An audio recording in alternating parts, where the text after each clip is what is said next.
tafasidiha. Maksudnya? Segala perbuatan tergantung pada niatnya.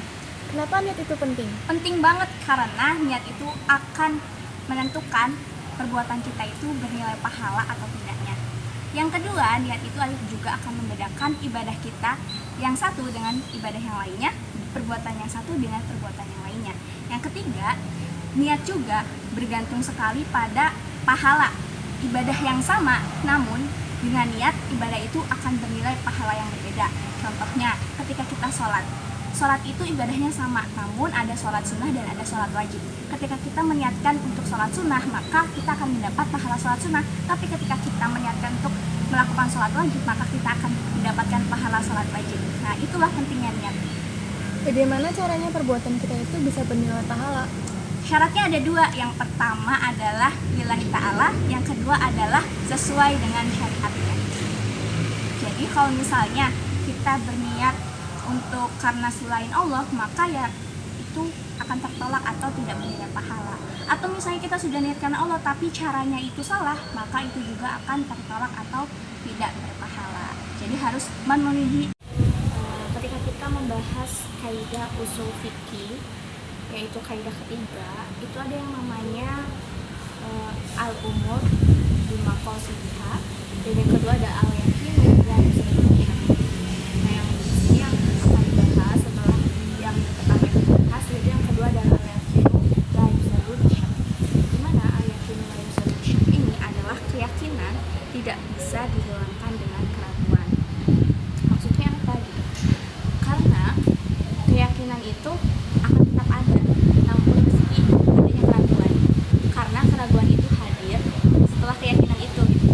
Jadi keraguan itu tidak bisa membatalkan keyakinan itu. Nah, dalam kaidah ini terbagi menjadi 4 kaidah gabungan, yaitu yang pertama adalah kondisi sekarang tidak berubah dari kondisi sebelumnya. Sebagai contoh, ketika kita sudah mempunyai wudhu, awal ini kita wudhu, kemudian kita ragu saat ini melaksanakan sholat, apakah kita ini sudah perlu ambil atau tidak gitu. Maka yang kita perlu ambil ada keyakinannya atau yang sebelumnya gitu, kejadian yang sebelumnya atau kondisi sekarang tidak berubah dari kondisi sebelumnya kayak gitu. Jadi kondisi sebelumnya itu masih punya wudhu dan kita merasa ragu itu sudah batal wudhu, maka yang diambil adalah masih dengan kondisi berwudhu kecuali kita merasakan ataupun mencium baunya tersebut. Nah, kaidah yang kedua yaitu adalah perkara yang baru adalah tidak ada sampai ada bukti. Nah, contohnya ketika si A dan si B ini berhutang.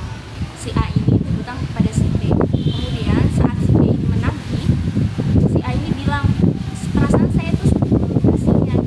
Namun si B ini mengatakan bahwasanya si A ini tidak pernah ataupun belum melunasinya. Maka yang diambil adalah si A memang tidak melunasinya atau belum melunasinya sebelum si A ini ada buktinya gitu. Jadi ketika si A ini bilang kalau dia sudah melunasinya tanpa ada bukti, maka kesaksiannya itu tidak bisa diterima atau statusnya si A ini belum melunasi hutangnya. Nah, kaidah yang ketiga adalah menyandarkan kejadian pada sebab terdekat. Nah, contohnya itu misal ada seorang ibu hamil, kemudian dipukul oleh orang jahat gitu sampai keguguran misalnya. Nah, si ibu hamil ini sebelum dipukul orang jahat sebenarnya sudah melakukan hal-hal yang sepertinya beresiko untuk kandungannya itu keguguran sebenarnya. Tapi di dalam kondisi tersebut diambil kejadian terdekatnya yaitu dipukul. Jadi yang menyebabkan keguguran itu terjadi adalah karena pemukulan dari orang jahat tersebut, bukan karena hal-hal yang dilakukan si ibu ini sebelum pemukulan itu terjadi. Nah, contoh kaidah yang keempat, yang terakhir adalah hukum asal dalam masalah kemaluan itu haram kecuali ada penghalalnya.